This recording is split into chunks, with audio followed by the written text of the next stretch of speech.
Thank you.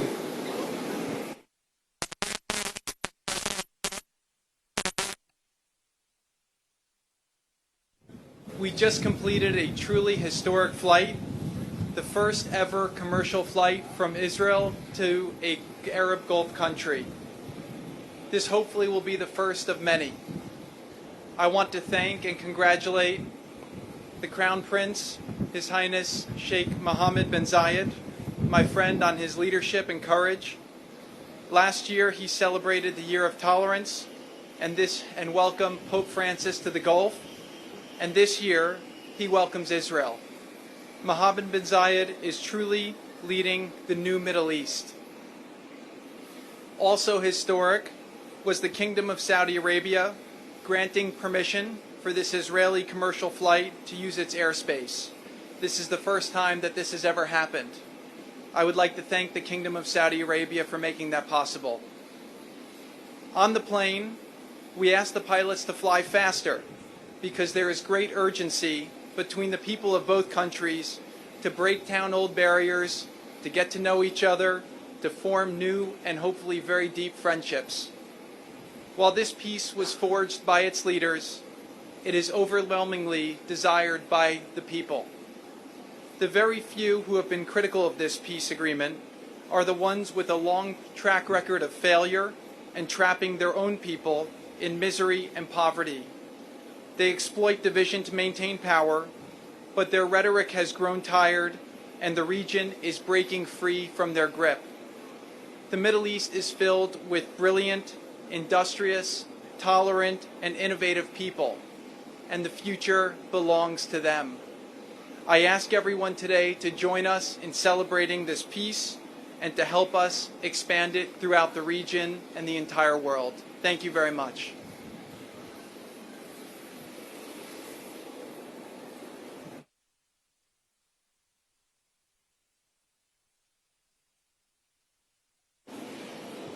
Good afternoon. It's great to return to the UAE, and I too bring you greetings from President Donald J. Trump. When I was here last year, it was to thank the Crown Prince for the UAE's assistance in recovering an American hostage from Yemen, Danny Birch. I can tell you the Crown Prince, Sheikh Mohammed bin Zayed, is a friend who can be counted upon.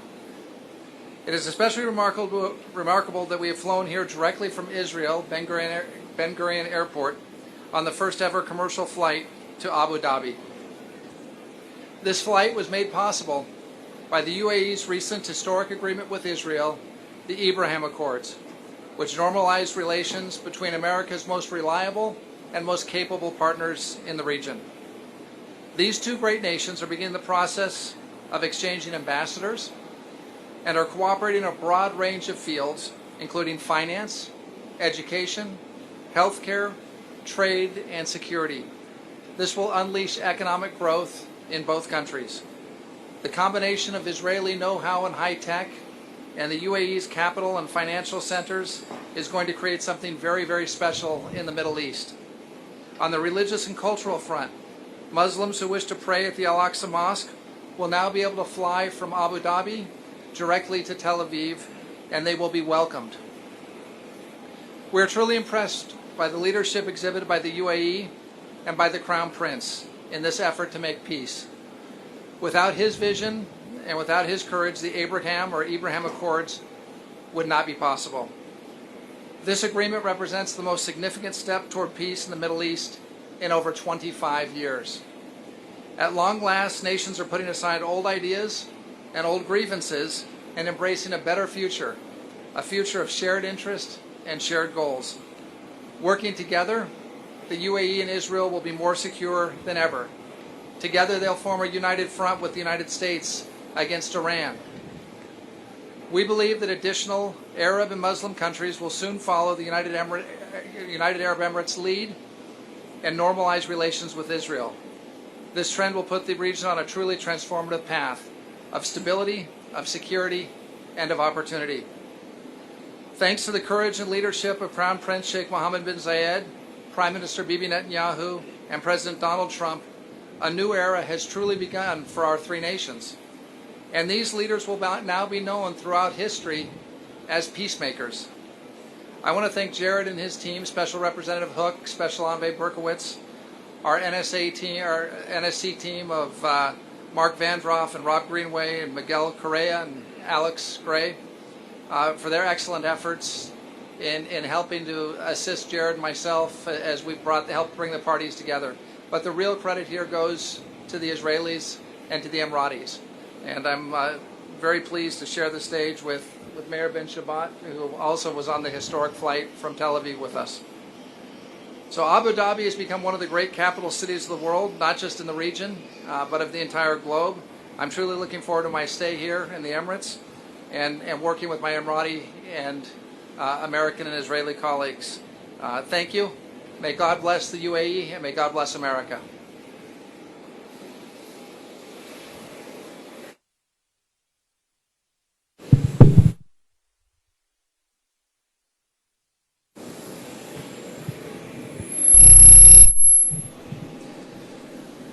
السلام عليكم ورحمة الله وبركاته.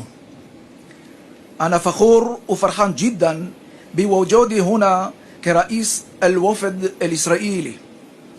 وصلنا هنا من شان تحويل الرؤية إلى واقع. لا حدود للتعاون الذي ممكن نطوره بمجالات العلم، الابتكار، الصحة، الطيران، الزراعة، الطاقة ومجالات كثيرة أخرى. ندعو دول أخرى للمشاركة معنا بعملية صانع السلام من أجل كافة شعوب المنطقة. شكرا لمضيفينا الإماراتيين ولشركائنا الأمريكيين على قيادتهم وعلى زعامتهم. אני נרגש לעמוד בראש המשלחת הישראלית הרשמית לאיחוד האמירויות הערביות. הגענו לכאן נציגים בכירים של ממשלת ישראל ואנוכי הדל בטיסה מסחרית ישירה היסטורית. הגענו לאור יום ולעיני כל במטוס הנושא דגל ישראל ביחד עם ידידינו האמריקאים אשר להם תפקיד מפתח בכינון השלום. בשם ראש ממשלת ישראל בנימין נתניהו אני מבקש להודות לנשיא ארצות הברית דונלד טראמפ ולשליחו ג'ארד קושנר וצוותו, כמו גם לעמיתי היקר רוברט אובריין, היועץ לביטחון לאומי של נשיא ארצות הברית, על החזון, על התבונה ועל המאמצים שהשקיעו כדי שנגיע לרגע הזה. רבע מאה חלפה מאז נחתם הסכם השלום האחרון בין מדינה ערבית לישראל. השנים הרבות שחלפו לא ריפו ידיים ולא החלישו את הכמיהה לכך. ברצוני להביע בפני מארחיי ובראשם הוד מעלתו שייח מוחמד בן זייד, נסיך הכתר של איחוד האמירויות, את הערכתנו על צעדו האמיץ. לישראל ולאיחוד האמירויות הרבה מן המשותף. אזורנו רווי אתגרים ואיומים, אבל יש בנו את העוז ואת היכולת לעמוד בפניהם. זאת, הודות לרוח האדם המפעמת בנו, לראייה החזונית, לדמיון לחשוב בגדול, ליכולת לחדש, לרצון להצליח, לנכונות להשתנות ולאמונה שבכוחנו לשנות את המציאות.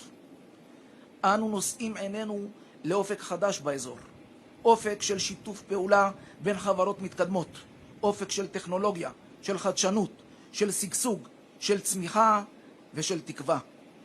לא בכדי אנו קוראים להסכם הזה ולנוספים שיבואו בעקבותיו הסכמי אברהם. אברהם, אבינו הראשון, נשא חזון חדשני. הוא יצא נגד המסמרות והאמונות שרווחו בימיו ולפניו. ייסד את האמונה באל אחד, האל שהבטיח לו להיות מקור הברכה לכולנו, ונברכו בך כל משפחות האדמה. בבואנו לכונן את היחסים בין ישראל לאמירויות, אנו שואבים השראה מאבינו המשותף ופורצים לדרך חדשה, דרך אמיצה, דרך של תקווה, של שותפות, של אחווה, של שגשוג ושל שלום.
Thank you very much for the welcome.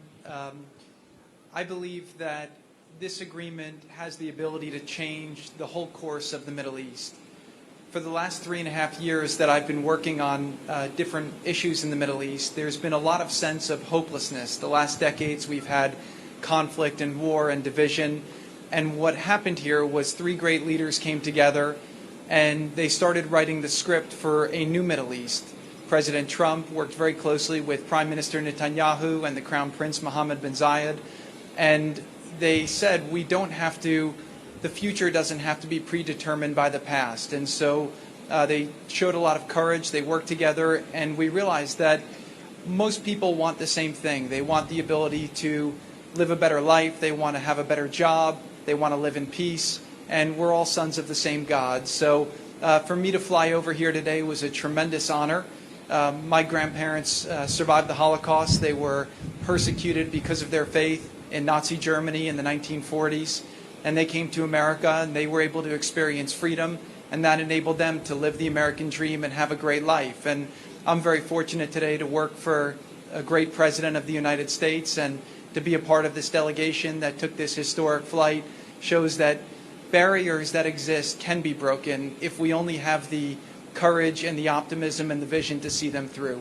So thank you.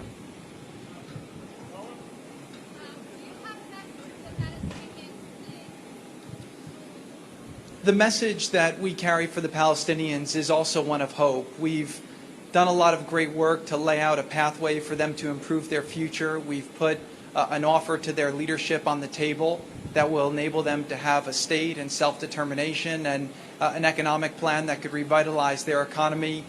But we can't want more peace. We can't want peace more than they want peace. And so when they are ready, the whole region is very excited to help lift them up and move them forward, but they can't be stuck in the past. They have to come to the table. They have to figure out, how do we do something that benefits everybody and allow everyone to move forward. So again, peace will be ready for them and opportunity will be ready for them as soon as they're ready to embrace it. Thank you.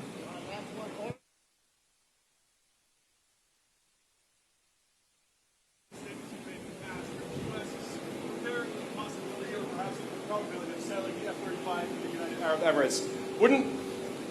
Wouldn't that give two countries a QME in the Middle East, and would that defeat the purpose of the QME? And would you consider selling the F-35 to other countries in the region if the circumstances were right? United Arab Emirates has a very special defense relationship with America that goes back 30 years. They have tremendous capability. America and the United Arab Emirates work on tremendous missions together. They've accomplished incredible things. Right now, the biggest threat in the region that we see is Iran. You know, when President Trump came into office, ISIS had a caliphate the size of Ohio. There was a lot of funding that was going to terrorism, and there were a lot of people who were using the internet to radicalize youth. President Trump has worked very closely with the leaders of the UAE and the other Gulf states and other Arab leaders to try and bring the region closer together. The caliphate of ISIS, the physical caliphate, has been taken back, and now we're focused on the future and what advancements we can make. So the military relationship that America has with the United Arab Emirates is very special, just as the relationship that America has with Israel is incredibly special. And so the QME is something that can be respected while also advancing our military relationship with the United Arab Emirates. And we'll be talking more about that over the coming weeks and months. But you know, today is about celebrating this historic breakthrough, which enables opportunities for the people to come closer together, for people from the technology sector, from the economy, from the agricultural sector, and even for the security sector to start working together. So the thing that brought everyone together is that there are a tremendous amount of common opportunities between the countries, and it's within the interests of both countries to move forward. And that's why both leaders showed the courage to make the historic step that we are taking today. Thank you.